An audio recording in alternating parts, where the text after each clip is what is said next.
Tu viens de cliquer ? Reste connecté. Radio Rec. www.radio-rec.org.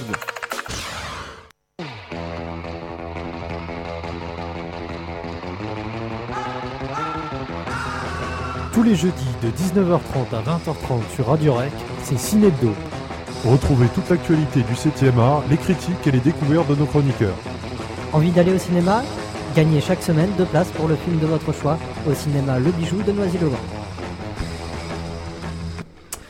Bonsoir à toutes et bonsoir à tous. Et déjà, voilà, hop là, on est fatigué. On est fatigué ce soir. On commence à l'heure, mais on pouvait pas ne pas se tromper. Voilà, on commence à l'heure déjà. Faut pas trop nous en vouloir. On est, voilà.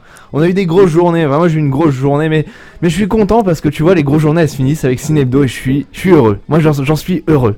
Voilà. Une belle journée qui se conclut par des grandes discussions de cinéma. Voilà. Vu qu'on n'était pas là pendant les vacances, on va faire un petit récapitulatif. Ça va être très axé box-office, mais on a vu quand même des trucs cette semaine et on vous en parlera comme d'habitude. Score plus. Non, c'est pas Score plus, c'est après. Non, Score plus, c'est après, c'est Cinebdo. Bref, on est bien. Tu vois, moi, je suis là. Je suis content et là, je sais que je vais faire mon émission et je suis heureux. Enfin, notre émission, pardon. Enfin, je suis fou. Allez, c'est parti, Cinebdo. 1 heure chaque vendredi soir à 18h30, c'est sur Radio Rec, radio-recc.fr. Il y aura des news avec Brad Pitt dans World War Z qui va défoncer du zombie, ça promet. Sinister qui va subir les dérives de Paranormal Activity 4, on en reparlera. On dira aussi, mais qui a réessayé de faire une suite ? Et on vous laisse un petit peu le suspense si jamais vous n'avez pas trouvé. De quoi ça parle. Et Transformers 4, non, nous ne parlerons pas de vieux potins tout pourris sur un film que personne n'attend, mais c'est l'occasion de faire un point sur la carrière de Mark Wahlberg qui jouera dedans. Un retour sur les films du box-office, on aura entre autres Skyfall, Paranormal Activity 4, Taken 2, Looper, Frankenweenie, et en sortie on aura New York. Question de la semaine. Je la pose pas, sinon c'est pas drôle. On attend la fin. En plus je donnerai sûrement la réponse si vous écoutez bien, donc il va falloir être attentif, mesdames, messieurs. Écoute, je te propose, parce que tu vois, je me dis, je suis un peu fou, comme ça, je te propose de commencer par les news de la semaine. Allez, on se lance. Allez, c'est parti.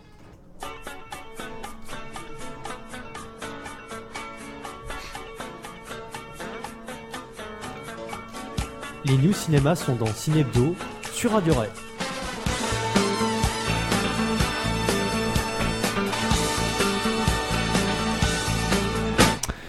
Et on va commencer avec, ma foi, Brad Pitt, notre cher Brad, donc qu'on a adoré en fou furieux un petit peu, un peu partout, de toute manière. On l'a adoré en fou furieux dans Fight Club, on l'a adoré cul nu dans l'Armée des 12 singes. On l'adorera peut-être dans World War Z. J'ai noté un petit peu, donc je pense que vous avez compris un petit peu, mais je suis un grand fan de films d'horreur et particulièrement de zombies, et j'ai encore chié, voilà. Journée de merde. Alors, non, donc moi je l'ai pas particulièrement adoré un peu partout, et j'adore les zombies, donc un acteur que j'adore et un zombie que j'adore, ça fait un World War Z que je vais sûrement adorer. Donc il y a la bonne annonce qui est sortie pour l'avoir vu un petit peu. Ça ressemble un petit peu au Nouveau Monde de Spielberg là, donc ça, j'étais pas super fan. Petite erreur, je te corrige, oui. Le Nouveau Monde c'est de Terrence Malick. Excuse-moi. C'est pas grave. Voilà, excuse-moi. Donc voilà, bravo. En tout cas, on fait une émission de cinéma et voilà. On se tire dans les pattes. Bah ouais, on est que deux et on arrive à se foutre sur la gueule. Non, oui, juste pour te couper vite fait, c'est que je vois que ce World War, que moi je vais prononcer Z, World War Z pour que tout le monde puisse le retrouver. C'est donc fait par Mark Forster, et là je commence à prendre un peu d'avance sur ce qu'on va se dire tout à l'heure. Ouais. Est-ce que c'est pas le réalisateur de Quantum of Solace ? Si. Bah si. Mais alors, est-ce qu'on y croit ? Alors, est-ce qu'on y croit ? Oui, parce qu'il faut pas forcément un bon réalisateur. En tout cas, ce que j'avais vu dans Quantum of Solace, c'est que c'était relativement propre au niveau de la réalisation, et les films d'action étaient bien foutus. Donc à la limite on lui demande pas plus. Ce qui avait pêché dans Quantum of Solace, pour moi c'est le scénario et une espèce de fausse noirceur. Et là le scénario il est écrit, vu que c'est déjà beaucoup. Vu que c'est déjà beaucoup, et c'est un bouquin qui s'appelle donc World War Z ou Z, qui a été écrit par Max Brooks, que vous dites Max Brooks, mais ça me dit quelque chose, mais oui, c'est le fils de Mel Brooks, Frankenstein Jr., Sacré Robin des Bois, ce maître de la parodie, j'en passe beaucoup. En tout cas, moi j'aime beaucoup. Et ma foi, tu vois, je me dis, ça peut être sympa. Ça s'annonce comme du cinéma de genre. Après, peut-on faire du cinéma de genre avec Brad Pitt et des zombies ? Ça sera un réel tour de force, mais ma foi, j'aimerais bien un petit peu voir Brad Pitt dans ce thriller horrifique un petit peu, et de me dire, est-ce que il va pouvoir être un petit peu le moins taré de tous ? Bah de toute façon, visiblement de ce qu'on a vu à propos du film, c'est que ça va être un film qui va être concentré beaucoup sur le héros, donc le Brad Pitt, et on sait qu'on peut lui faire confiance pour tout ce qui est film qui doit porter sur ses épaules, quoi, parce que pour reprendre un exemple, je sais que Benjamin Button notamment, c'était un film qui tenait beaucoup grâce à lui, parce que malgré la longueur longueur interminable du film, je sais qu'il est, enfin moi je l'ai vu jusqu'au bout, notamment pour lui, et voilà, c'est un acteur de grand talent, donc on lui fait confiance aussi pour ses choix de scénario. Je pense que s'il a décidé de se mettre sur ce projet, c'est que ça vaut le coup, parce qu'à mon avis il en reçoit tous les jours des scénarios, donc je pense qu'on peut lui faire confiance. En tout cas, ça a l'air prometteur, et j'invite à lire le bouquin, parce qu'au départ c'est un livre de Max Brooks. Donc World War Z, ou de lire le très connu Comment survivre en territoire zombie. Un très beau cadeau, en tout cas moi j'aime beaucoup l'offrir. On passe à Sinister, qui subit les dérives de Paranormal Activity 4. Un titre un petit peu confus. Qu'est-ce qu'il nous dit ? Simplement que Paranormal Activity 4 est sorti il y a une semaine. Et donc ça a été c'était un beau succès, on en parlera tout à l'heure. Mais ce Paranormal Activity 4, et pour y avoir été, j'en parlerai aussi, c'était un petit peu la merde, si tu veux, parce qu'il y a pas mal de réactions. C'est un public relativement jeune. Et c'est vrai que c'était un peu le bordel dans la salle, et donc il y avait du popcorn partout, c'était dégueulasse, je suis désolé, mais vraiment, tu sais, avec les gens qui gueulent, qui tapent dans les chaises, etc. Pour moi, je suis allé le voir à Bercy. Quand je suis sorti, tu sais, entre la sortie de salle et le truc, il y avait des en fait, tu marchais sur des popcorn. Il y avait des boîtes un peu c'était un tapis de pop, mais je déconne pas, tu vois. Bah de toute façon, c'est un peu le concept du film, c'est d'être un film popcorn, et du coup, il a été pris à son propre jeu, je pense. La com sur les réseaux sociaux à propos de ce film aussi a forcément amené du jeune public, et Dieu sait que les sorties cinéma, c'est entre amis, des fois on a besoin de se lâcher, alors que c'est pas du tout cinéma, c'est pas l'endroit indiqué. Le propos du cinéma, voilà. Non. Donc ils se croient dans leur salon, franchement. Il y a des c'est ça, après, tu vois, moi ça me fait rire, je suis pas non plus à juger et dire ta gueule, bon, parce que je vais pas passer pour un vieux con non plus, mais c'est vrai que des fois t'entends des gens, t'as l'impression qu'ils sont jamais allés au cinéma. Moi j'ai l'impression que dans la salle c'est la tour de la terreur, le bordel. Oui, c'est ça, de toute façon on en voit bien les conséquences, donc avec Sinister là qui est déprogrammé au final dans 40 salles. Il a été boycotté en fait. Parce que les distributeurs se disent attends, ils foutent la merde, ils pètent les salles, ils me foutent ils salissent tout, etc. Parce qu'il y a peu de temps finalement entre le générique de fin, etc. D'ailleurs, et la séance d'après, voilà, donc j'espère quand même que Sinister sera pas trop 40 copies ça va, mais j'espère qu'il sera pas trop boycotté, parce que ça m'a l'air d'être un bon film. Je le verrai ce week-end. Ça m'a l'air d'être relativement quelque chose. D'ailleurs, Ethan Hawke qui revient un petit peu. Et puis c'est dommage justement pour les spectateurs, j'ai envie de dire, comme toi ou comme moi, qui veulent... Enfin, le but d'un film d'horreur, c'est de rentrer dedans le plus possible pour justement ressentir l'horreur, quoi. Et si à côté ça s'agite beaucoup, c'est compliqué de rentrer dans le film. Donc c'est vrai que par moment ça peut se tolérer, mais j'imagine à quel point ça doit être... C'était agaçant, mais ça l'était pas autant que ça aurait pu l'être sur un autre film, parce que justement je pense que les producteurs et les réalisateurs de Paranormal Activity 4 ont su jouer de ça. J'en parlerai tout à l'heure, mais en tout cas c'était intéressant, justement. Ils nous ont pris un petit peu à contre-pied. On enchaîne avec mais qui a réessayé de faire une suite. Je pense que vous avez tous vu, en tout cas il faut que vous voyez tous ce très beau film de Cadet Olivier. Enfin c'était pas de Cadet Olivier, mais c'est un très beau film avec Cadet Olivier. Il me semble que c'était de Olivier quand même. C'était de Olivier. Non, il me semble que c'était le mec de Canal, le mec à tout faire là. Ah ouais, je vais regarder. Mais en tout cas, ce qui nous importe, c'est que le duo KDO, le duo mythique, enfin pour moi qui reste mythique à tous les sens du terme, hein, parce que c'est-à-dire qu'il n'existe plus. Et on n'est pas sûr qu'il. C'est tellement long, on n'est pas sûr que ça soit resté, mais franchement c'était un très très bon duo comique avant que les deux partent en couille, parce que les deux sont partis en couille de toute manière. Donc KDO qui reviennent pour Mais qui a retué Pamela Rose, la suite de Mais qui a tué Pamela Rose. Ouais, donc on rappelle vite fait, Mais qui a tué Pamela Rose, c'était, j'ai envie de dire, c'était un peu la cité de la peur des années 2000 quoi. C'est ça. C'était une espèce de parodie de film policier. C'était très inspiré des films américains, des films de genre policier quoi. Et tout ça sur fond de grosses vannes, d'alcool qui fait péter et voilà. C'était que du bonheur. Très bon. Ouais, c'était très très bon. Pour dire clair, si jamais vous êtes passé à côté, je pense que vous n'êtes pas passé à côté de la Tour Montparnasse infernale. C'est le même style. Ouais, c'est-à-dire que c'est à la fois très drôle et à la fois c'est pas réalisé à la sauvette non plus. Non, c'est ça. Ouais, c'est plein. Il y a plein de vannes à double lecture en plus. Voilà.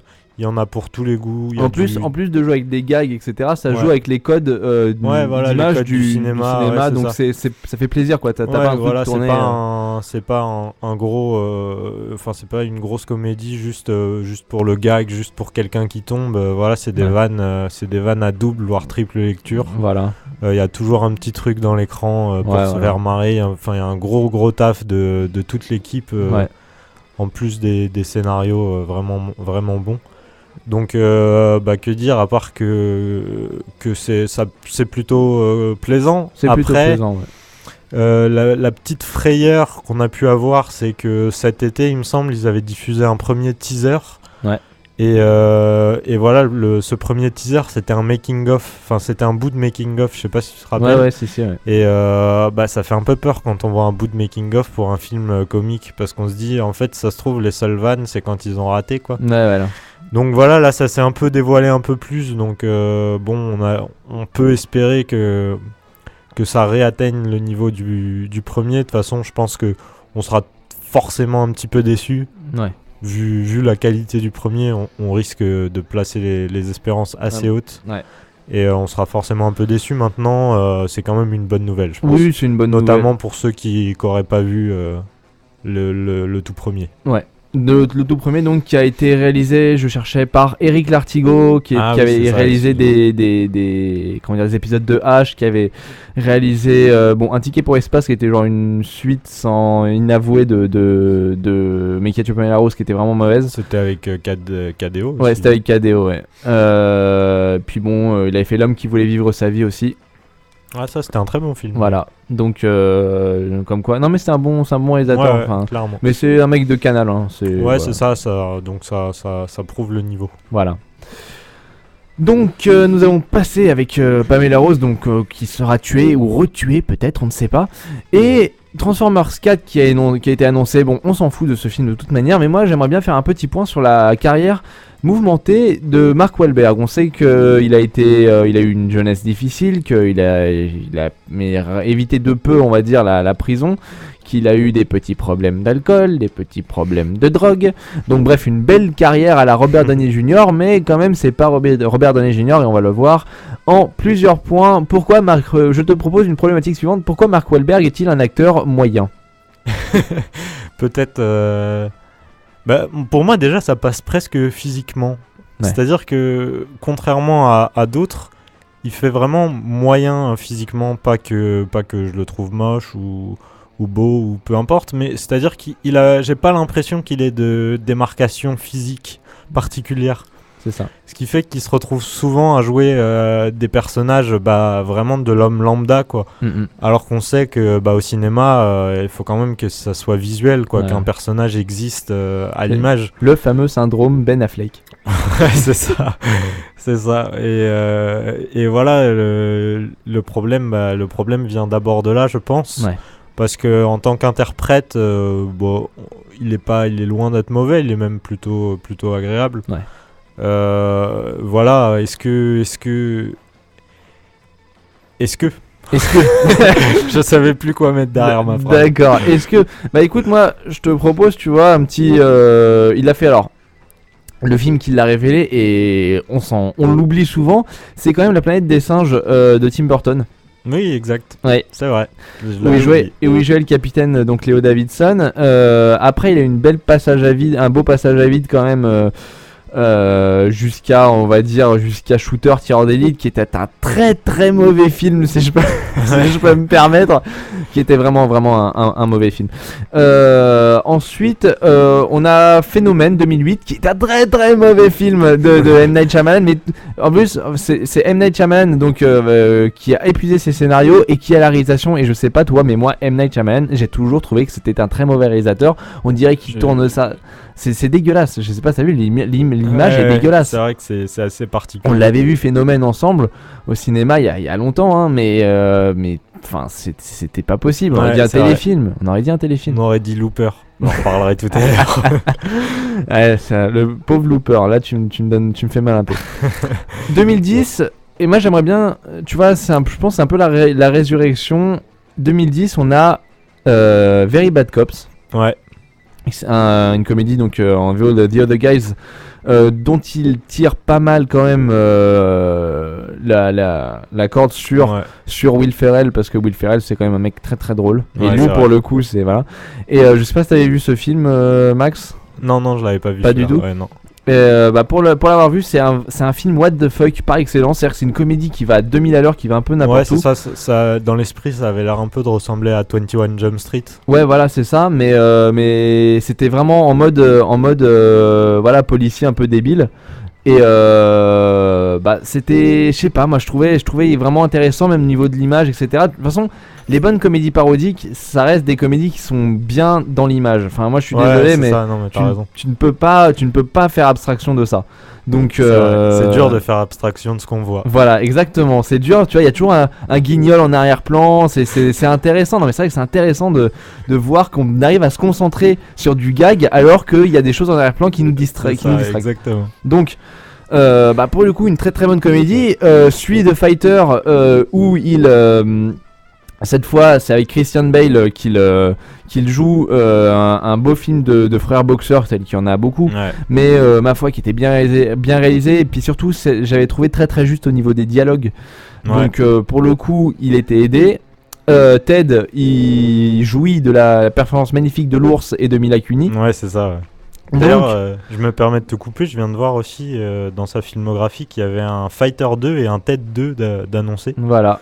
Voilà, en tout cas il a bien complété son agenda avec des suites. Voilà, donc moi finalement on a posé la question, Mark Wahlberg est-il un acteur moyen ? Sûrement, mais moi ma vraie question je pense c'est, Mark Wahlberg est-il un super sub du cinéma ? C'est-à-dire il a besoin d'un bon acolyte et c'est bon, ça roule. Je pense que c'est ça, c'est un acteur de second rôle surtout. C'est notamment, je reviens vite fait sur sa filmographie où t'es passé un peu vite à mon sens, puisque t'as oublié Les Infiltrés de Scorsese. Oui, c'est vrai. Où il a vraiment un tout petit rôle. C'est ça, il avait un petit rôle. Et qui quand même est un des rôles marquants de la fin. Je sais pas si tu te rappelles, on va pas dévoiler, mais bien sûr, c'est un des rôles clés de la fin de ce film génial. Il a aussi eu l'intelligence de jouer avec James Gray dans La Nuit nous appartient, enfin de jouer pour James Gray. Ouais. Voilà, c'est un acteur, je pense, de second rôle qui, le faire valoir, quoi. Ouais. Mais je le trouve plus intéressant, tu vois, en rôle, parce que c'est un mec un peu vénère au départ, qui s'assagit. Ouais, bien sûr. Et là, j'ai l'impression qu'on lui fait jouer des rôles de mec un peu relativement assagi, mais je le préfère dans les rôles de mec vénère. Ouais, moi aussi, ouais, vraiment. C'est justement là où je pense qu'il prend plus son ampleur, peut-être justement comme tu le rappelais avec son passif presque carcéral. Ouais. Et voilà, c'est justement son côté moyen physiquement qui fait qu'il a l'air de ressortir un peu moins à l'image, et au final il permet aux autres de briller peut-être. Ouais. Donc voilà, comme tu dis, c'est peut-être le super sub du cinéma, et il en faut. Ah, bah il ouais, en ouais. faut, donc au final, bah écoute, tu m'as presque redonné envie d'aimer Mark Wahlberg Ah, je suis content. avec ça. Je suis content. On a fait le tour des news, Non, figure-toi. je Oui, me ah oui, permets non, de c'est te vrai. couper, C'est j'ai vrai. une petite news exclusive pour Cinebdo. Oui. Juste pour signaler, et ça vous le trouverez normalement nulle part ailleurs. J'espère qu'on n'aura Exclu. d'ailleurs pas d'ennui. C'est Patrice Lecomte, donc le réalisateur français dont on a parlé il y a pas longtemps avec le magasin des suicides, Mhm. qui marquait son grand retour parce qu'il avait décidé d'arrêter le cinéma. Et le magasin des suicides lui a permis de reprendre le goût pour le cinéma. Et il a donc en prévision l'adaptation d'une nouvelle de Stefan Zweig, Ouais. qui est autrichien, si je dis pas de bêtises. Ouais. Et voilà, c'est une nouvelle qui s'appelle le voyage dans le passé. Et c'est quelque chose d'un peu fragmenté, une histoire entre un homme et une femme qui se retrouvent plus ou moins en fonction du temps, quoi. Ils se perdent de vue et se retrouvent après. Donc l'idée c'est de voir si l'amour, si la passion a fléchi ou pas. Un looper amoureux. Ouais, c'est presque ça. En espérant que Ouais. Patrice Lecomte ne va pas le looper. Oh. Ah, ah, Oh. la grosse plaque. Oui. Ah. Aïe, aïe, aïe. Et voilà, c'était tout pour le moment. On vous tient au courant si on a d'autres infos sur ce film. Mais en tout cas, ça se tourne actuellement en Belgique. Voilà. Ah bah voilà. Tu vois, on prenait un petit peu un accent allemand, mais on n'est pas si loin. Ah oui. Cette fois, on a vraiment fait le tour des news et on va pouvoir se mettre un petit matafix. Soldier, ça date de Signs of a Struggle, ça date de 2005. C'était bon, c'était un très bon album et ma foi, on les a un peu vite oubliés ces messieurs Ouais, de. Alors que nous, on a grandi avec. Ouais, voilà. Alors que c'est quand même un peu la classe de grandir avec. Et bim. Voilà. Allez, on se retrouve dans 2 minutes 30.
c'était bien quand même, non? Ouais, c'était terrible. Ah, la petite Dickey là, Ouais. moi, ça me fait toujours plaisir. Moi, je suis nostalgique. Voilà, je le dis, Tu m'étonnes. ça fait vieux con, mais je suis nostalgique. Allez, tout de suite le box-office.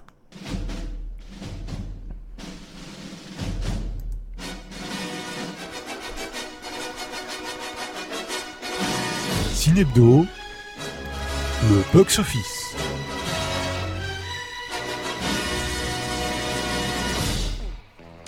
Le box-office, un box-office un peu particulier ce soir, vu qu'on va essayer de faire une grosse récapitulatif de ce qui s'est passé un petit peu, parce que il s'est passé plein de trucs et moi ça me chiffonnait un petit peu de pas avoir fait pendant les vacances, surtout qu'on a une grosse sortie, Ouais. puisqu'on a la deuxième semaine, même 10 jours comme tu le rappelais en Ouais. off, deuxième semaine de Skyfall, donc 10 jours, qui est à 2 200 000 entrées, cumule à 4 25 000. Ouais, 4 millions en 2 semaines.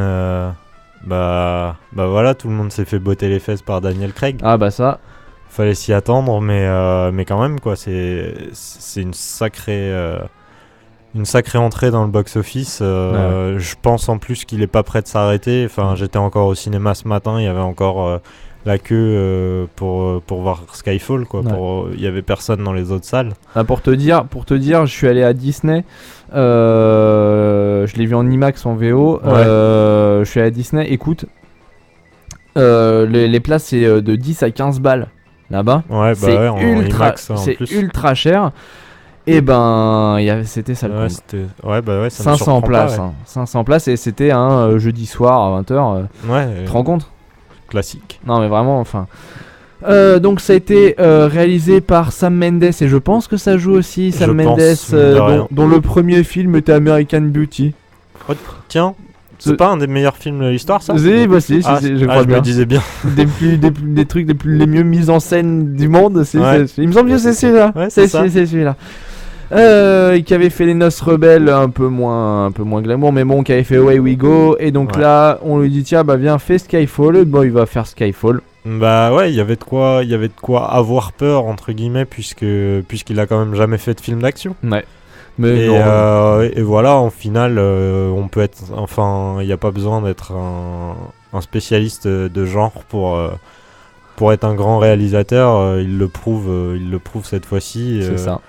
Enfin, moi, je crois que c'est un de mes James Bond qui est entré dans le top 3. Ouais. Avec Casino Royale, mine de rien, et aussi avec, bon, ok, j'ai honte, avec Dangereusement Vôtre. Je sais pas pourquoi, mais je l'aimais bien. Il y a toujours un qu'on ne sait pas pourquoi, mais on aime Ouais. bien.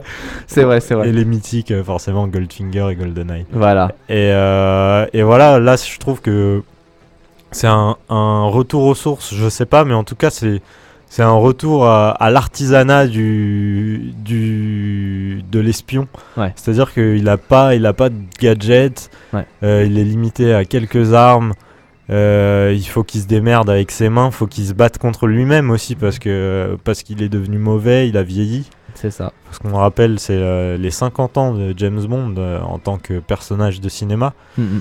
Donc voilà, ça devient difficile. Ouais. Et c'est ça qui est vachement intéressant, c'est que son premier ennemi, c'est lui-même dans celui-là. C'est ça.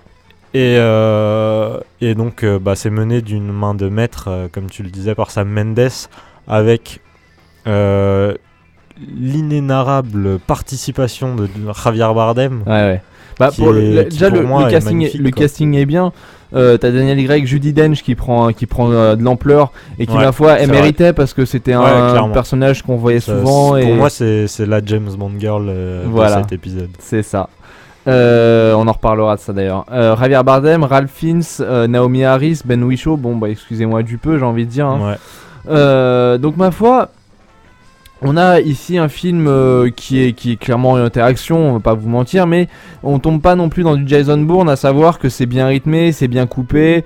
On a des petites scènes voilà un peu légères, pas d'humour, Ouais. mais bon, tu sais, tu souris quoi. Ouais, non, il y ça- a tout quoi, on passe partout. Voilà. Alors on va faire un petit peu. Moi en fait, avant de rentrer un peu plus dans le détail du film, j'ai envie de dire que j'ai eu deux réactions par rapport à ce film-là. J'ai eu les gens qui étaient à fond sur James Bond et qui étaient à fond dessus et qui connaissent tout par cœur et qui ont vu tous les trucs 40 fois et qui disent oui il est bien mais bon il y avait ça qui manquait, ça y était, ça aurait pas dû être, ça y était pas et machin. Je vois de qui tu parles. Et non mais sans voilà ouais. Et, non mais il y en a eu d'autres hein, t'inquiète pas, mais puis il y a des gens comme toi et moi, j'ai l'impression, qui en ont vu des James Bond, surtout sur France 3 un jeudi soir où il y avait rien d'autre. Exactement. Qui les a vus, ils supposent à peu près tous, mais ouais, mais on en découvre toujours un. Il y en a toujours un, tu t'en souviens plus. Il y en a un que t'as vu 40 000 fois. Bon, bref, d'ailleurs, c'est toujours Meurt un autre jour ou je sais pas quoi. Là. Ouais, avec donc, Pierce Brosnan. Voilà, celui-là, tout le monde l'a vu 40 000 fois celui-là. Bref, tu sais, limite quand tu regardes un DVD de celui-là, tu t'attends à voir la météo présentée sur France 3 après. Ouais, c'est ça. Et donc. Et là, tu vois, généralement, ceux qui sont dans ce cas de figure-là se disent putain, il était vraiment bien, etc. Donc, moi, j'ai envie de faire passer un message à tous ceux qui sont ultra fans de James Bond.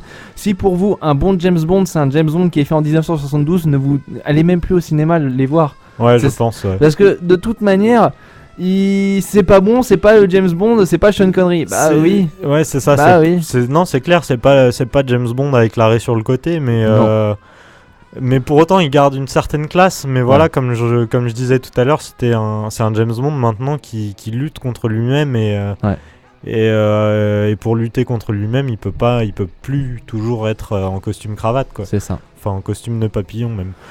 Et voilà, pour moi, c'est tout à fait moderne dans la réalisation, tout à fait prenant. C'est-à-dire que j'en reparlerai tout à l'heure, mais le scénario semble 1000 fois plus simple, du moins le postulat de départ que Looper. Ouais. Et pour l'exemple de Skyfall, c'est 1000 fois mieux mis en scène. Ouais. C'est-à-dire que il y a un vrai travail, il y a une vraie équipe. Je sais pas ce que t'as pensé, moi je trouve que par moments ça ressemblait tout avait l'air un peu produit sur un style Batman, les Batman de Christopher Nolan. C'est ça, et c'est ce que j'ai reproché à Quantum of Solace. Notamment aussi le héros, enfin le anti-héros plutôt, Javier Bardem, qui avait un faux air pour moi de Joker. Ouais. Et petite mention spéciale aussi à Roger Deakins, qui est le directeur photo, et Dieu sait qu'à chaque fois ça me tient à cœur de mentionner les directeurs photo sur les films. Et qui est aussi le directeur photo des frères Cohen, attitré des frères Cohen. Donc voilà, ça donne le mot, quoi, parce que voilà, tous les plus films Sam Mendes, plus voilà, c'est vraiment une grosse équipe. Tout est bien mené, il y a pas tous les détails, il y a une attention mise dessus, il y a des effets spéciaux encore géniaux. C'est vraiment. C'est vrai que tout passe très très bien. Je veux dire, il y a pas une scène qui te semble. Ouais, c'est ça. C'est irréel parce qu'évidemment c'est James Bond. Ouais, bien sûr. Encore une fois, soyez pas cyniques. Ah oui, ça peut être de partout. Il y a une voiture qui arrive et pile à temps, mais c'est ça que tu cherches dans un James Bond. Ouais, exactement. Puis c'est le but du cinéma aussi, c'est d'être pris. On est pris dans l'histoire, est pris dans le. On suit James Bond, on a envie de réussir avec lui. Ouais. Voilà, bien sûr, les puristes, comme tu disais, mentionneront notamment. Le manque de James Bond Girl parce qu'il y en a pas vraiment. C'est vrai qu'elle sert à rien. En plus, elle sert à rien. En plus, quand tu t'appelles Séverine.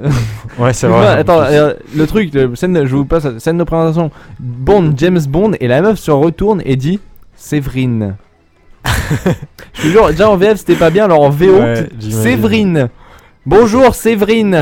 Est-ce que vous pouvez me passer le système c'est complètement con. Enfin bref, non mais les James Bond, et comme tu l'as dit, c'est Judi Dench finalement qui est la James Bond girl un petit peu, parce que c'est elle qui a les répliques un petit peu qui tue. Alors certes, tu vois pas ses seins, t'as pas envie de les voir, mais tu vois, tu te dis, c'est elle qui a les répliques, c'est elle qui pousse James Bond un petit peu jusqu'au bout, c'est elle qui le fait renaître. Ouais, clairement. Donc, c'est par elle qui revient au plus haut de sa forme, quoi. Et voilà. Donc il me semble que Daniel Craig a re-signé pour des épisodes de James Bond.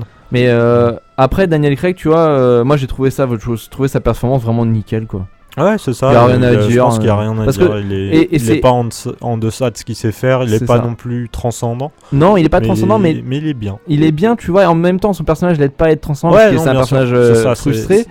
Et puis, je trouve que c'est tellement, on l'attend tellement au tournant. Ouais. Et tu vois, juste le fait de dire, il a pas fait d'erreur. Ouais. Pour un mec qui est scruté, tu vois, au moins de détails. Dont on attend tellement. Voilà, parce que il y a, tu vois, les gens qui me disent, tu sais, qui sont fans de James Bond, ils m'ont jamais dit Daniel Craig a été mauvais. Et ça, c'est une victoire. C'est vrai. C'est une victoire pour lui, tu vois, moi je suis content. Ouais. Donc, on est on est vraiment sympa. Bon, Javier Bardem pour sa prestation de Silva, donc de blond platine, tendance PD. Et puis il est génialissime, c'est pas vrai. Vraiment. Vraiment, moi je trouve qu'il a quelque chose de S. Ledger dedans. Ouais. La scène longue sur le moment où il rencontre James Bond, elle est magistrale. Je pense véritablement que tu fais à peu près la même dans les années 70-80. C'est bon, t'as une scène culte quoi. Ouais, clairement. Donc je pense véritablement, là pour le coup, tu vois, ça faisait longtemps que j'ai toujours bien aimé. Il y a des films que j'ai bien aimé cette année, etc. Mais ça faisait quelques temps au cinéma vraiment où je me suis dit putain, cette scène là de ce film actuel, elle est culte. Elle va devenir culte, c'est sûr. Et ça, franchement, elle va devenir culte, mais c'est certain. Ouais, clairement. De toute façon, c'est le film de l'année, quoi. Je pense qu'il n'y a rien qui pourra revenir l'atteindre. Voilà, ça se voit dans le box-office, quoi. 4 millions en 2 semaines. C'est ça. What else ? Et puis ma foi, Ben Whishaw très très propre en cul. Tu sais, un peu geek, un peu. Ouais, j'ai bien aimé ce petit truc un peu, ces petits rejeux un peu geek. Naomi Harris qui fait le taf sans vraiment trop pousser, mais c'est des petits rôles qui portent bien le personnage principal. Ralph Fiennes toujours aussi, il me fait peur moi ce mec. mais ma foi, il est toujours très très bien. Et donc ça nous fait un très très très bon film que si vous avez encore des hésitations, allez le voir. Mais ma foi, tu te rends compte que je pense qu'on va approcher, on va dépasser même, on va arriver sur 10-12% de la population française qui aura vu Skyfall au cinéma. C'est assez énorme. C'est clair. On passe sur deuxième Astérix et Obélix au service de Sa Majesté. On en a parlé, encore 1 million d'entrées, 3 millions. Il y a beaucoup d'entrées, c'est les vacances aussi. C'est vrai. Troisième, et là je vais me faire un peu plaisir, Paranormal Activity 4. Alors j'ai vu des tweets, etc., notamment d'un certain humoriste qui s'appelle Dedo, qui, ma foi, tu le connais. Je le connais, non mais j'ai déjà vu ses spectacles, alors oui, c'est rigolo vite fait, mais... Tu le connais, ouais, bon, alors on va dire ça. C'est pas exceptionnel, mais c'est un humoriste, enfin c'est son métier. Et donc Paranormal Activity 4, il avait dit sur un tweet, ma foi, une belle punchline mais qui était fausse, mais comme quoi les punchlines peuvent être fausses et belles. Il avait dit 3 raisons de pas regarder Paranormal Activity 4, Paranormal Activity, Paranormal Activity 2 et Paranormal Activity 3. 3 bonnes raisons de pas voir Paranormal Activity 4. C'est pas vrai. 2 bonnes raisons, c'est 1 et 2. C'est-à-dire que les 2 premiers, alors le premier c'est 1h25 de je m'emmerde, 5 minutes de j'ai peur. Le deuxième c'est 1h30 de je m'emmerde. Le troisième c'est putain faut que je finisse les Paranormal Activity, ça me fait chier. Mais bon, allez c'est parti. Oh putain il est bien. Et je pense que c'est la première fois que je me suis dit, je suis parti tellement bas. Et je me suis dit, mais c'était pas genre il était bien parce que je suis parti de bas, il était bien parce qu'il était bien. Ouais. Et donc, ça avait changé de réalisateur, ça avait changé de production un petit peu. Je m'étais dit, ce Paranormal Activity 4 là sera pas mal parce que ça va être repris par ceux qui ont fait le 3 et ça l'est. Pourquoi en 4 points, Paranormal Activity est bien. Premier point. Justement parce que ces réalisateurs-là nous connaissent que les 3 premiers Paranormal Activity nous ont marqué ou pas, mais qu'on les a vus et que ma foi, il suffit plus de créer les codes pour nous faire peur, mais de jouer avec ces codes-là. Et on se retrouve avec un film en fait qui joue sur la peur, mais pas vraiment la peur, mais l'anticipation. Et en fait, c'est un film qui va te faire marrer d'anticiper la peur. D'accord. Et c'est pas mal, tu vois. Et en fait, il y a des grosses conneries, style, genre ouais, je me suis aperçu de quelque chose de super étrange pendant la nuit. Quoi ? Tu pètes en dormant. Tu vois, et alors, c'est des petits trucs comme ça avec la musique. Ou alors la nana qui saute sur son lit, alors qu'il n'y a rien d'effrayant à ça, mais tu sais, t'as un plan fixe où elle ressaute sur son lit pour faire peur au mec qui est devant sa webcam. Et donc, c'est un peu plus second degré. Voilà, c'est très second degré. Et en fait, c'est vraiment, t'as des bonnes petites punchlines. C'est limite, t'as un petit one-man show, je pense, par les réalisateurs qu'on un petit peu fait. Qui sont un peu marrés. Donc pendant 1h20, 1h25, donc là t'as un peu peur, mais c'est pas vraiment, tu vois, c'est plus mais c'est bien fait, tu vois, c'est pas c'est de la peur porte qui claque ou c'est de la peur boue devant l'écran, mais alors que d'habitude je suis pas super fan, mais là tu vois, le fait que il le fasse bien, je trouvais ça intéressant. Deuxième point, Brady Allen. Il joue en fait le rôle en gros dans une maison, ça adopte le point de vue de l'adolescent, donc c'est dans une maison, une famille américaine, rien de plus banal. Et ça va commencer quand le fils de la voisine, donc dont la mère part mystérieusement à l'hôpital, arrive. Et donc Brady Allen, c'est un petit gamin qui doit avoir 6-7 ans, et ce gamin là est flippant. Mais il est vraiment énorme. C'est en mode psychopathe coupe carré, mais tu fais pas mieux. Mais franchement, il fait flipper. Mais tu te dis, mais why. Franchement, c'est vraiment excellent. Troisième point, Katie Featherston, qui jouait dans le 1, le 2 et le 3, donc qui est un petit peu la pièce angulaire mystérieuse de celui-là, dans laquelle elle va prendre pas mal d'importance. Et si vous suivez un minimum le scénario de Paranormal Activity, notamment à relier avec le 3, ça va être intéressant. Et enfin, dernier point, les 10 dernières minutes du film, dans lequel, je ne vais pas vous mentir, j'ai pas fait le fier. Voilà, je peux pas en dire plus, mais je peux vous dire que les 5 dernières minutes de Paranormal Activity 1, vous les multipliez par 100, et vous arrivez sur Paranormal Activity 4, et bah je peux te dire que quand tu peux pas fermer les yeux, que t'es dans une salle de cinéma, et que t'as le truc plein la gueule... Et puis le son aussi, cinéma le son et puis Paranormal Activity c'est du son. Hein. Ouais, c'est ça. Ils ont compris que c'était du son. Le film d'horreur, c'est du son. Beaucoup par ça. C'est du son. Hein, mais je trouve ça. En tout cas, c'était 4 bonnes raisons de le voir. Après, évidemment, il y aura du monde.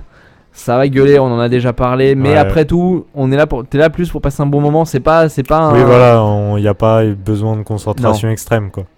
T'es là justement pour passer un bon moment, et donc voilà, t'es dans l'esprit et tu te dis bon bah à la limite le seul point négatif c'est qu'il faut du popcorn partout, mais que les gens fassent du bruit et gueulent un petit peu, finalement ça ajoute, moi c'est une valeur ajoutée, tu vois, ça me dit c'est vrai. Je me dis c'est plutôt sympa. C'est pas une raison pour casser les sièges pour autant. Non, c'est pas une raison pour casser les sièges.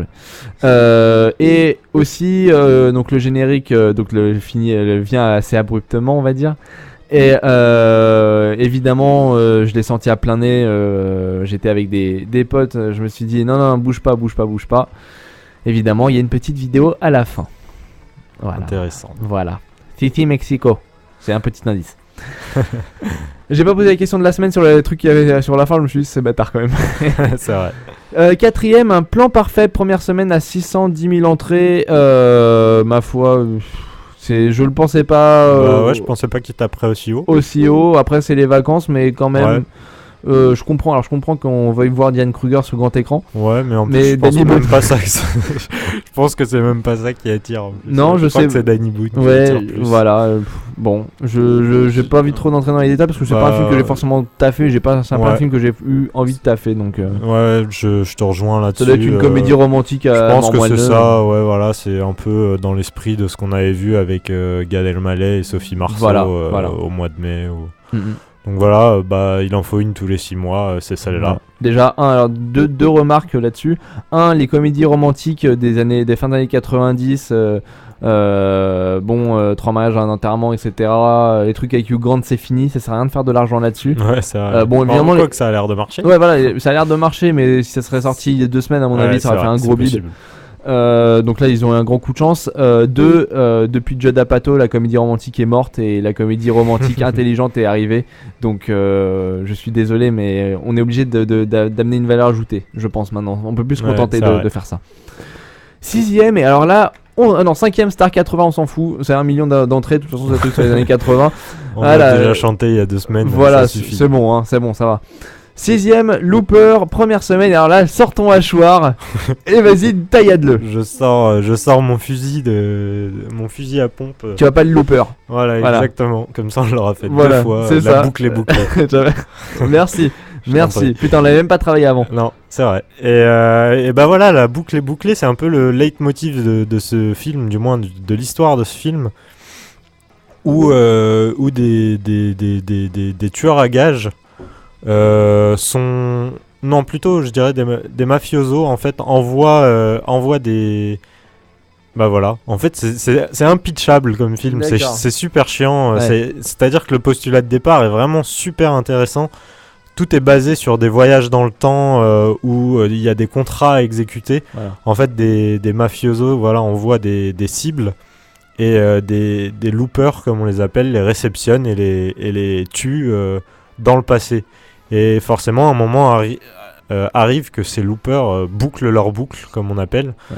Et c'est-à-dire qu'ils sont eux-mêmes envoyés à leur eux du passé et doivent se tuer. Ouais. Et donc là, Joseph Gordon-Levitt tombe face à Bruce Willis, qui est son lui dans le futur. Ouais. Et le problème, c'est que le lui du futur veut pas se faire tuer par le lui du passé. Il y a toute une histoire avec de l'argent en fait par rapport à ces cibles, qui fait que le Joseph Gordon-Levitt a envie de se tuer.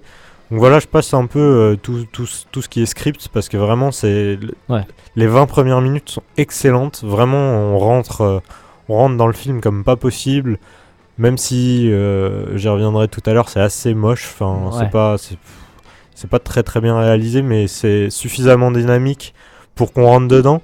Joseph Gordon-Levitt qui fait son Bruce Willis, ce qui est le but du film. Hein. Ouais. C'est assez intéressant, il se débrouille pas trop mal, il fait pas une performance transcendante, mais voilà, avec un tel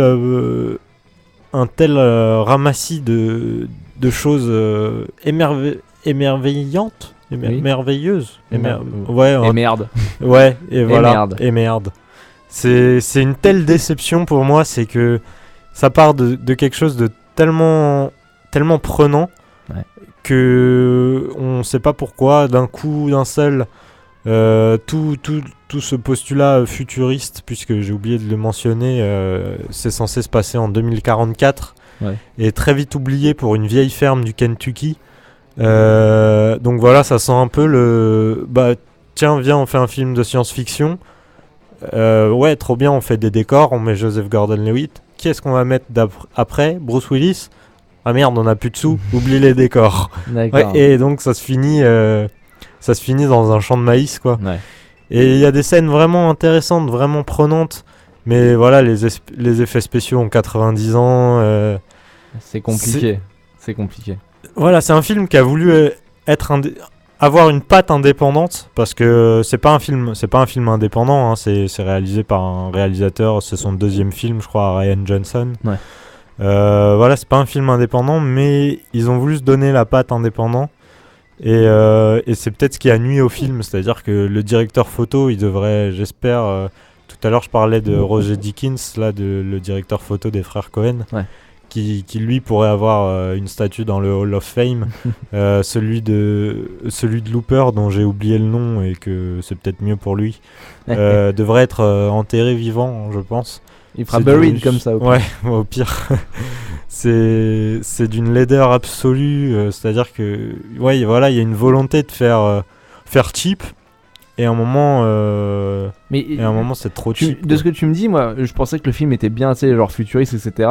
Et ce que tu me dis, c'est que j'ai l'impression qu'il y a une sorte de malhonnêteté intellectuelle de la part des producteurs à te vendre un truc futuriste, alors que ça va se passer dans un vieux truc de. C'est ça, pourri, et puis même tout. En fait, l'idée des loopers aussi est très vite oubliée sous prétexte. À partir du moment où Bruce Willis arrive, voilà, il arrive pour prévenir. Son lui du présent, que en fait dans le futur il va y avoir un méchant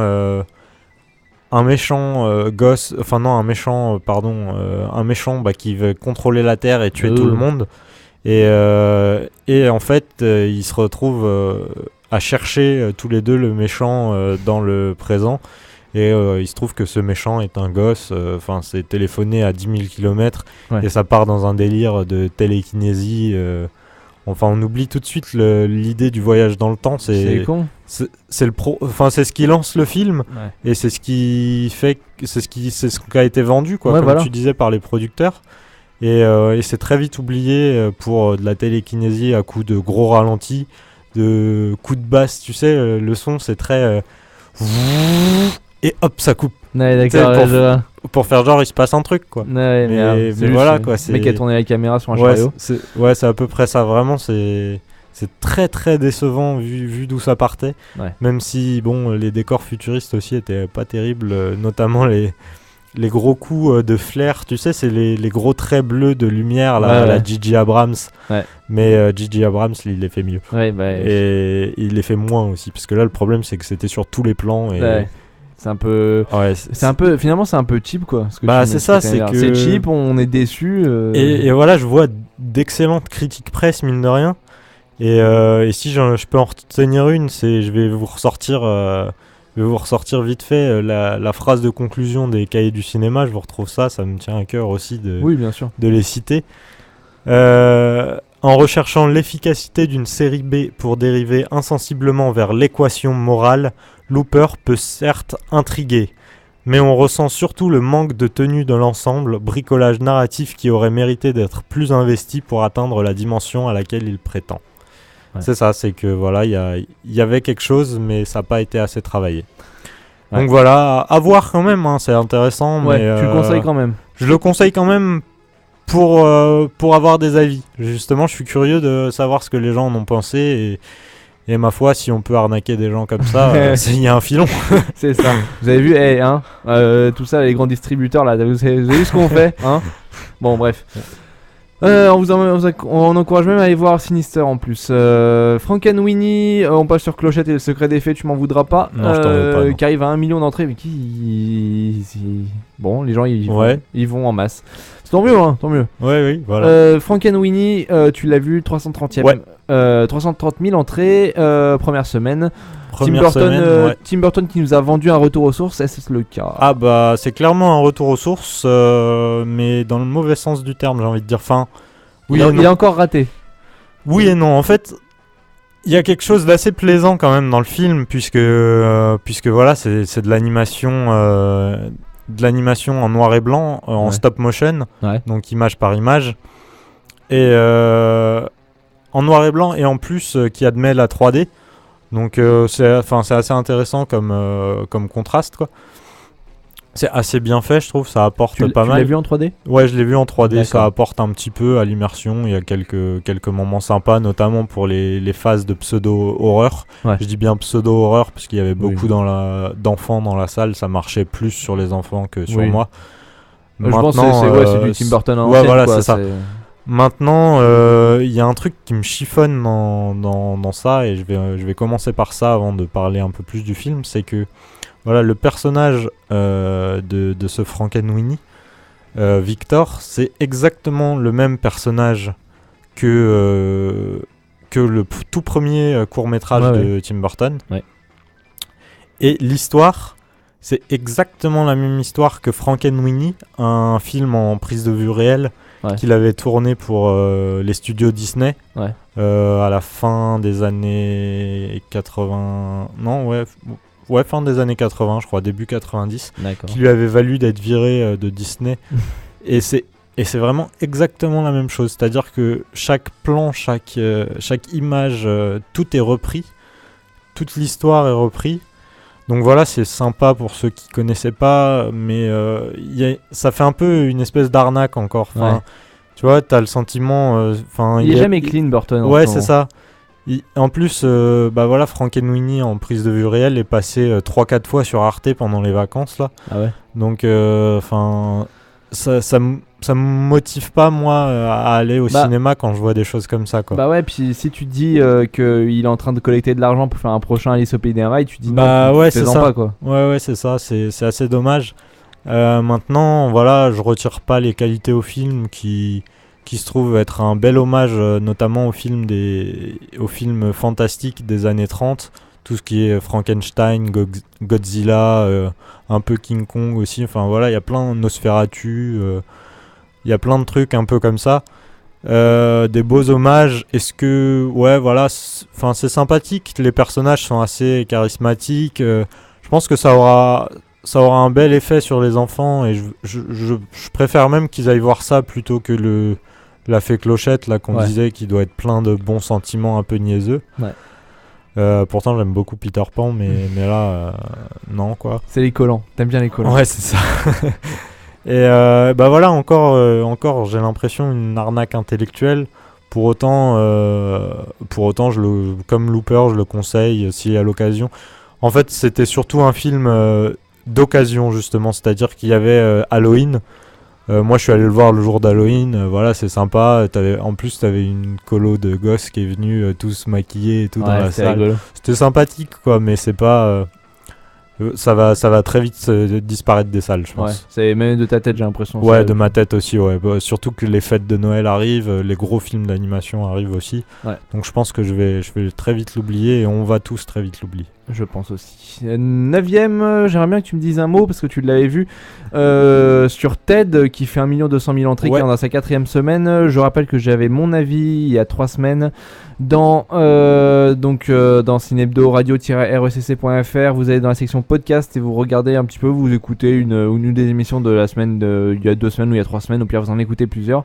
Vous allez dans assez rapidement dans la section podcast et vous trouvez ça. J'aimerais bien. Moi j'avais beaucoup aimé ce TED là. Toi tu n'as pas du tout aimé. Ouais, j'ai un peu plus de retenue du coup sur le film. C'est que faut dire tu me l'avais bien vendu, alors j'en attendais beaucoup.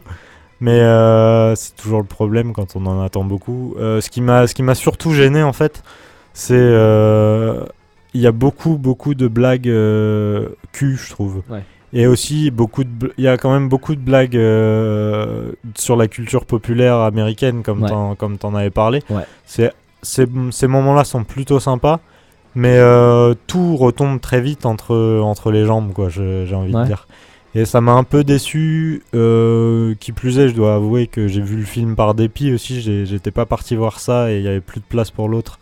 Donc j'étais parti voir Looper à la base et au final le résultat aurait été le même pour ma soirée. Mais voilà, j'ai eu un peu de déception, j'ai eu un peu de mal à rentrer. Voilà, on en parlait tout à l'heure. Mark Wahlberg aussi m'a pas spécialement convaincu. C'est vrai que l'ours en lui-même était sympa, avait quelques vannes. T'es les voir en VF ou en VO ? En VO. Bon, en VO. Ça va. Ouais, ça, je pense, mine de rien, ça a joué, surtout qu'il me semble que la VF était bien pourrie de ce que j'ai entendu. Donc voilà, il y avait quand même un bon filon, ça pouvait donner quelque chose. Pour moi, les personnages n'étaient pas assez construits. C'était un peu fade, quoi. Ouais. Donc voilà, je sais pas trop quoi en dire, j'en ai pas gardé grand chose non plus. Ouais. Pareil, je conseille toujours d'aller le voir quand même, parce que je pense qu'il y a un public qui peut être séduit, même si on voit que là ça commence à baisser dans les charts. Je pense que le public visé a vu le film, quoi. Ouais. Mais pour le coup, je pense que ce que tu vas penser du film, ça vient en fait de ce que tu vas penser avant le film. C'est-à-dire que je pense, si tu viens, tu dis ça va être bien, ça sera bien, et si tu dis ça va pas être terrible ou je sais pas trop, je pense que c'est ça. Ouais. Donc c'est un des rares films à faire ça, mine de rien, mais je pense que pour le coup c'est assez unilatéral. Mais moi j'avais vraiment beaucoup aimé, justement pour cette culture pop, et moi je le trouvais avec un rythme qui était très très bon et avec des gags qui m'a fait. C'est vrai que ça, niveau rythme, je dois te l'avouer, c'est assez soutenu. Il y en a tout le temps, peut-être trop même pour moi au final. Ouais. Mais t'es peut-être un peu perdu. Ouais, j'étais déçu qu'il y ait un peu moins d'histoire, quoi. J'avais l'habitude avec Family Guy et de toute façon avec tous les travaux de Seth MacFarlane à être ultra concentré et à attendre que ça. C'est-à-dire que moi, sur un travail de Seth MacFarlane, que ce soit American Dad, Family Guy ou ça, si j'ai 30 secondes où il y a pas de vanne, je vais me dire il se passe quoi. C'est pour ça, moi j'ai jamais été un grand fan justement des Family Guy, American Dad, parce que j'ai besoin qu'il y ait un minimum d'histoire, quoi. Voilà. Une fois que je me sens enfermé, ouais, non, clairement pas. Un prétexte, une fois que je me sens un peu enfermé dans un jackpot de gags, quoi. Voilà. C'est un peu dommage, mais bon. Ça reste, je pense que ça reste quand même une comédie intéressante. Oui. En tout cas, très subjectif. Vous avez eu un petit peu les deux avis. Vous pourrez y aller si jamais vous ne l'avez pas encore vu. 10ème, Kirikou et les hommes et les femmes. Bon, voilà. 11ème, juste, je tiens à préciser, après on arrêtera là. Taken 2 que j'ai vu. Si jamais vous voulez connaître ma critique, vous regardez, de toute façon, votre critique à vous-même. Vous regardez Taken 1. Vous regardez ce que vous en pensez. Et c'est Taken 2 en fait. Et je ne comprends pas l'engouement qu'il y a sur ce film. Autant tu vois, je disais je suis content pour eux, etc. Là je ne suis pas content pour eux. C'est-à-dire qu'il n'y a rien. Ouais, c'est en gros c'est un macho qui va défoncer la gueule à des méchants en les butant, mais genre sans aucun prétexte, pour sauver sa fille qui est une biatch pas possible. Donc, finalement, tu n'as rien à part des espèces de scènes de combat au ralenti. Parce qu'il se fait vieux, Liam Neeson, et des vieilles réflexions style ouais, mais si je laisse ma fille de 18 ans toute seule dans la rue, elle se fait enlever, kidnapper et violer au Kazakhstan. Bon, je trouve ça super limite, et je déteste cette vision de il y a des terroristes partout à la 24, Homeland ou ça, je déteste ça. Donc, de toute façon, vraiment, si vous êtes. Enfin, je ne comprends même pas. Il y a des. C'est un film d'action qui, en plus, qui a un rythme très mauvais, qui alterne scène de combat, scène de rien ou de niaiserie pas possible. Donc, c'est très blanc ou noir, c'est très bessonesque. Bessonesque, ça peut être très très bon dans le bessonesque, voilà, style Taxi, parce que voilà, tu te dis bon, ouais, c'est rigolo. Mais là, ça va vraiment trop loin, et pour le coup, c'est du foutage de gueule. Pour moi, c'est du foutage de gueule. Donc, pareil. Enfin, en plus, il n'y avait aucune réaction dans la salle. Je sais pas. Je comprends pas pourquoi les gens sont allés voir ça. Voilà. Petit coup de gueule. Bah écoute, on va passer aux sorties de la semaine. Ça roule. Ça roule. Ah, moi j'aime bien quand ça roule.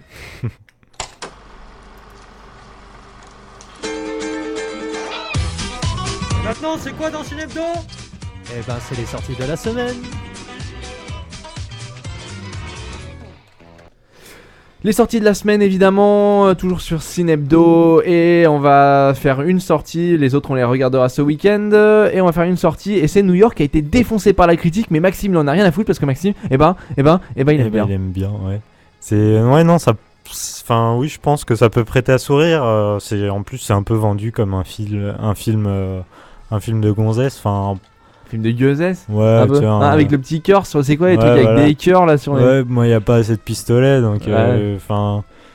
Non, voilà, j'avais vu tout récemment en plus, pas quand il est passé à la télé, avant, Tout ce qui brille, le premier film du duo Géraldine Nakache et Hervé Mimran. On parle jamais de Hervé Mimran, personne sait qui c'est, il passe jamais à la télé, mais c'est aussi un des réalisateurs, peut-être, c'est aussi un des réalisateurs de Tout ce qui brille de New York. Ouais. Voilà, déjà à la base, j'avais bien aimé Tout ce qui brille. Je trouvais ça, c'était une comédie de banlieue qui se moquait un peu de Paris, et je trouve que ça fait du bien. Ouais, je trouve que ça fait du bien. J'en ai marre des comédies parisiennes où justement, c'est ce que je pensais que vendait le film avec le titre. Le titre Tout ce qui brille, je me disais oh merde, encore une comédie où tout ce qui fait le centre d'intérêt c'est l'argent. Et là au final, l'argent était un peu un propos pour enfin le propos de séparation entre deux filles la qui réalité, étaient jouées par quoi. Voilà, c'est ça, qui était jouée par Géraldine Nakache et Leila Bekti. Donc là on retrouve exactement ou presque la même équipe. C'est-à-dire il y a Leila Bekti, Géraldine Nakache, Manu Payet, il y a aussi cette année il y a un petit nouveau, enfin pour ce film il y a un petit nouveau qui est Baptiste Le Caplin, un humoriste qui commence à cartonner, qui fait salle comble au Bataclan je crois tous les soirs. À tort ou à raison, on ne sait pas. Oui, à tort ou à raison, je suis pas fan. Je suis pas un grand fan non plus. Je trouve qu'il a une bonne répartie sur tout ce qui est plateau de télé, émission de radio. Il me fait marrer là-dessus. C'est vrai qu'en stand-up, c'est autre chose. Là, dans le film, il est assez moyen. Enfin, il ressort pas particulièrement. Voilà, là, l'histoire, c'est encore une fois l'histoire de jeunes de banlieue, quoi. Il retourne encore à la cité des Pâquerettes de Nanterre. C'est là où ils ont grandi, quelques-uns. Et donc ils ont besoin de ça certainement pour écrire une histoire. Et donc c'est l'histoire de trois garçons qui arrivent à New York pour faire une surprise à leurs amis IES pour le 30e anniversaire. Et c'est une espèce de retour sur la vie ratée, enfin comment dirais-je, les ratés de la vie plutôt, à l'approche de la trentaine, où tous ces 5 amis sont un peu dans le flou, savent pas ce qu'ils vont faire, ils sont partis à New York pour réussir parce que Ouais. comme le dit l'adage, if I can make it here, I can make it anywhere. Ah, Vous pouvez apprécier beau. mon accent. c'est bon, on le traduit même pas tellement c'était bien dit. Je pense. Voilà, c'est donc l'espoir de la ville new-yorkaise. J'avais un peu peur que ça soit un film qui fasse fou. Tu sais, on en parle Ouais, souvent, ouais. ces films. Je vois tout à fait. Ouais. Ces films où le propos c'est sexe, drogue et rock'n'roll et bah pas du tout justement. Enfin, je me suis vachement retrouvé dans la bande de potes, notamment voilà dans Manu Payet, Baptiste Le Caplin et Nader, j'ai oublié son nom, Nader Boussandel. Voilà. C'est des mecs, voilà, c'est des mecs un peu crétins où leur jeu c'est de visiter les lieux touristiques, mais en même temps les lieux un peu insolite. un peu insolites. Voilà, Ouais. c'est vraiment des touristes de base quoi. Ouais, c'est ce qu'il y avait C'est dans le vraiment truc. des beaufs. Ça m'a fait penser un petit peu à comment dire, j'ai plus le nom là comme ça. Ah bah j'ai plus le nom. Bon bref, vas-y enchaîne parce que Certainement. oui, j'ai plus le nom. Ça, ouais, donc voilà, c'est ça, c'est des touristes un peu beaufs qui arrivent dans une ville super grande où ils ont rien, enfin ils auraient rien à faire là. C'est 1000 fois, enfin ils voient le rêve américain quoi. C'est un peu, Ouais. c'est un peu une ville du rêve américain et ils Tout sont, Days in New York, excuse-moi. je t'en prie. Voilà. Et ils sont totalement en galère quoi dans ce New York là. Et moi je trouve ça, enfin moi vraiment je me suis retrouvé dans le film. Il y a des moments, tout ce qui brille c'était assez rythmé vers la comédie, ça Ouais. marchait plus ou moins. Ouais. Il y avait quelques vannes intéressantes. Il y Mhm. avait notamment Alexandra Lamy qui était excellente je Ah trouve ouais. dans ce film. Et là ça contraste un peu plus, c'est-à-dire qu'il y a des moments de franche rigolade Ouais. et des moments un peu plus durs, un peu plus émotionnels. Ouais. C'est-à-dire que il y a des amitiés, mais qui ont tendance à se déchirer, Ouais, notamment, ouais. bah, encore une fois, le propos, c'est un peu l'argent, justement. Et il y a quelques scènes assez cocasses aussi, parce que justement, le personnage de Géraldine Nakache travaille dans l'hôpital, non, dans la maison de retraite juive de Brooklyn. Voilà, il y a plein de vannes sur leur passé, Ouais. c'est-à-dire qu'ils essayent pas de se cacher. Non, bah. C'est clairement montré qu'il il y a des feuges, il y a des rebeux. Ah ouais. C'est assez drôle. Moi, vraiment, j'ai été vraiment conquis par le film. Notamment le contraste, comme je disais, entre moment critique et moment comique. Ouais. Parce que ça me rappelle. Alors là, il y a qu'un pas que je vais pas franchir quand même, mais ça me rappelle les comédies à la Chaplin, quoi. C'est-à-dire les grands moments comiques Ouais. et les grands moments où on se dit putain, qu'est-ce qu'il était intelligent, quoi, comme type. Ouais. On n'en est pas encore là, mais il y a des moments vraiment où on pleurerait presque avec les personnages. Alors c'est bon, j'exagère un petit peu parce que Non, parce non, que mais j'ai envie je de- vois. j'ai Non, mais envie de je défendre vois, le film, en fait. Je vois. comme il se fait un peu Mitraillé de partout, ouais, j'ai envie de vendre le film parce que vraiment le propos c'est une bande de potes et ils se marrent et c'est un peu enfin ça se voit qu'ils se marrent à la vie comme à l'image, quoi. D'accord. Et bah pour moi ça vend vraiment du rêve américain, quoi, pour Ok. le coup. Donc Ah, bah, c'est intéressant, j'ai ouais. vraiment trouvé ça sympa. C'est certainement pas le film de l'année. Non, mais tu sors avec Mais, un bon moment, quoi. Ouais, c'est ça. Et mine de rien, et malgré ce que j'ai pu lire et ce que j'ai pu entendre, je trouve ça vachement bien écrit parce que même si c'est très classique, les personnages sont tous bien construits. Ouais. C'est-à-dire qu'ils ont tous un passé, on leur imagine tous un futur. On les imagine tous, enfin ils ont tous quelque chose qui les retient et quelque chose qui les motive à s'en aller. Ouais. Moi je trouve ça très bien écrit. C'est assez bien réalisé. Déjà tout ce qui brille, il y avait une bonne équipe de production. Là ils ont pris un peu plus de risques en plus. Ouais. Et mention spéciale aussi pour la bande son dont j'ai pas réussi à trouver le nom des compositeurs, mais déjà pour tout ce qui brille. La bande-son était principalement conçue de titres de The Streets. Ouais. Je vois que ça te parle, Ouais. ce groupe de rappeurs anglais. C'est un Là, rappeur c'est- tout seul, même. Enfin, Oui, c'est ça. Ouais. Non, c'est le groupe avec les musiciens. Et Ah oui, oui. Ouais. J'incluais les musiciens. Ah, ok. Et donc là, c'est encore un super choix de bande-son. Et voilà, entre le film de Gondry début septembre qui se passait à New York et celui-là, bah du coup ça donne presque envie de partir en voyage. C'est vrai.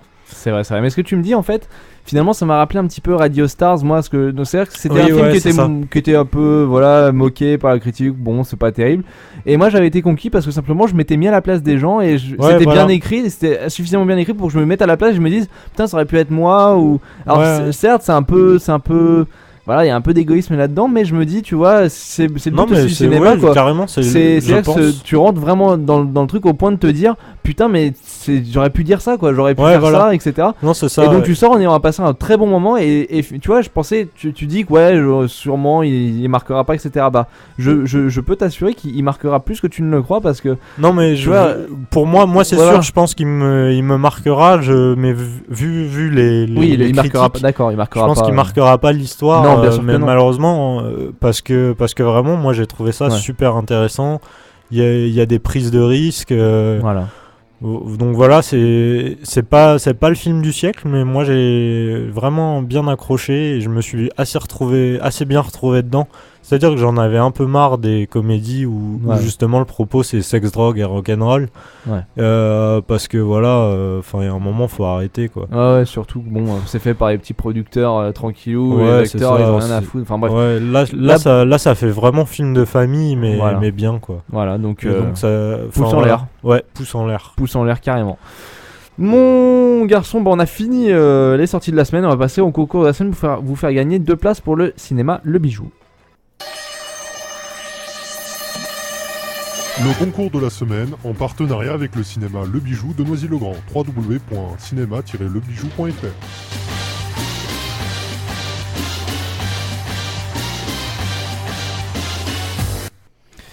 Donc la question de la semaine, ce soir sur Radio Rec avec donc Maxime, on a fait les news, on a fait le box-office, les sorties, et ma foi, on va passer à la petite question de la semaine qui va vous permettre de gagner 2 places pour le cinéma Le Bijou de Noisy-le-Grand. C'est à côté de la mairie, il y a de très beaux sièges. Tu peux y aller avec ton mec, tu peux y aller avec ta meuf, tu peux y aller avec ton trans. J'ai eu des bons retours sur cette formulation. Donc je sens que ça va être un petit credo. Tu peux y aller avec ton mec, ta meuf, ton trans. On t'offre une place pour toi, une place pour la personne de ton choix pour aller voir le film de ton choix. C'est valable n'importe quand tu veux. Et de toute manière, tu fais ce que tu veux puisque l'auditeur est roi. Sauf que l'auditeur est roi s'il répond à la question de la semaine que je me vertue à chercher à chaque fois. Et cette fois, dans les news, vous avez remarqué que je n'ai pas parlé du rachat de Disney de Lucasfilm parce qu'au bout d'un moment, ça nous casse les couilles d'en parler. Ouais, et puis on n'est pas d'accord. On n'est pas là pour ça. Donc voilà, de toute manière, on verra bien ce que ça donne Star Wars 7 avant de cracher dessus. Donc on verra. Mais la question de la semaine, c'est selon la rumeur de ces derniers jours, quel film d'animation a écrit celui qui pourrait être le prochain scénariste de Star Wars 7 ? Donc, selon la rumeur de ces derniers jours, ce n'est pas un fait, je vous demande une petite rumeur qu'il y a en ce moment. Quel film d'animation a écrit celui qui pourrait être le scénariste de Star Wars 7 ? Donc, je demande bien le film d'animation. Vous allez sur radio-recc.fr, vous allez à la news du 9 novembre 2012, vous rentrez votre nom, votre prénom, votre email, votre téléphone, la réponse à la question avec un gros bisou, un gros cœur, un gros XOXO. Tu nous dis si tu es un bot ou pas en remplissant le petit captcha qui est aléatoire à chaque fois. Tu en plus sur envoyer et le lendemain ou le surlendemain, ça dépend si on s'est réveillé avant. tu reçois, mais t'as gagné 2 places quand même. Et là tu vas, t'arrives au bijou. Et c'est royal, et en plus c'est vraiment très très beau. Il y a un petit escalator alors qu'il y a 3 marches à faire, mais c'est vraiment très joli. Tous les sièges pétés là dont on parlait tout à l'heure, ça vous avez pas ça là. Non, ils sont super propres. Il y a même pas de popcorn. Non, t'as la place de mettre tes jambes. C'est vraiment très très bien et les hôtels d'accueil sont vraiment très sexy. Voilà. Ah bon? Hein? Ah bon? Ouais, on va dire que oui. Alors. Donc écoute, ma foi, on a encore bouclé et j'ai envie de te dire que The Streets, j'en ai un petit peu parlé et vu que je connaissais, je me suis permis un turn the page merci. Qui nous reprend un des samples de violon les plus kiffants, les plus bandants qui existent en ce monde. C'est déjà fini ce soir et je te propose de se quitter. Salut Maxime. À dans une heure pour Scorpus. Non, il n'y a pas Scorpus ce soir vu que il y a les Rec Awards. Ouais. Donc ça va ce soir au pub ADK dès 20h, le dino demain donc à 20h au bois de l'étang et le 24 novembre la finale. Ça sera pour vous et je pense qu'on va laisser Dos Fils parler, non? Allez, bisous. That's it. Turn the page on the day, walk away. Cause there's sense in what I say. I'm 45th generation Roman, but I don't know them or care when I'm spitting. So return to your sitting position and listen, it's fitting. And I'm miles ahead and they chase me. Show your face on TV, then we'll see. You can't do half, my crew laughs at your rhubarb and custard verses. Your range